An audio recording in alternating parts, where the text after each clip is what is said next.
Hi guys, welcome to this session in Microsoft PowerPoint. In this module, I want to show you how you can create a high, average, low sales graph. So a simple chart with a high line, an average line, and a low line, so you can see how you're doing in terms of sales. So first of all, I need to insert a chart. So insert tab chart. Now, the one I want is, I'm going to go for a combo chart straight away.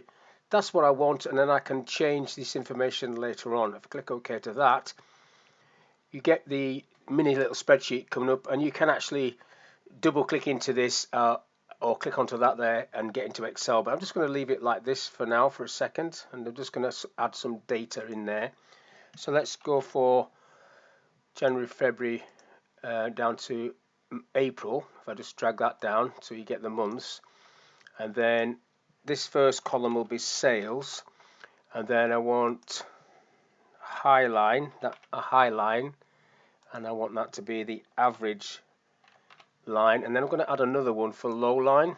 So low line, and then that hasn't picked that up, so I need to pull this across. Got it now, but then it's moved everything up. Push it back up.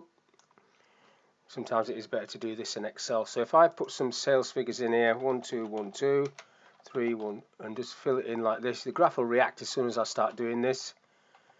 And then so if I set the high at 4,000, for example, and the average at 3,000 and the low at 2,000, average at 3,000 and the low at 2,000, and then what I need to do is highlight these three and pull them down, and then I need to get into my graph and change this over, because that's the data. That's okay. The graph's not looking how I want it. This orange line is the high line. At the minute it's a column. I want that to be a line also. So if I go into change type, what you can do there is you can select the high line or a line with markers, should I say, and then that one's just a straight line. I want that one to line as markers.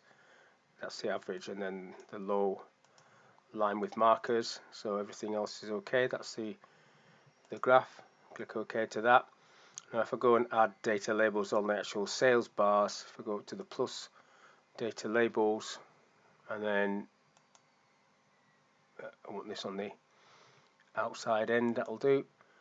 So there's your data labels. So there's the lines on your chart, and there's your target. So basically this is a low, that's just above average. Nobody's hit the I mark. I don't need the title, I'll get rid of that.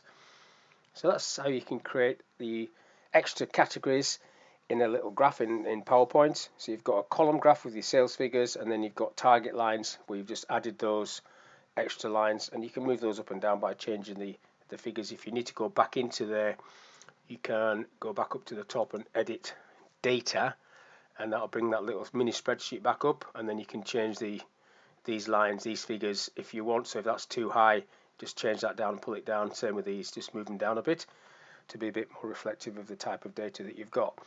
If you want to add more months or extra categories, you do have to get this little symbol there and pull that down, and then you could do the rest of the year, and this will just move along and tidy it up a little bit. But that's all I want to talk about in this little video, how you can create target lines on a simple column chart in PowerPoint. Thanks for your time, and I'll catch you in the next one.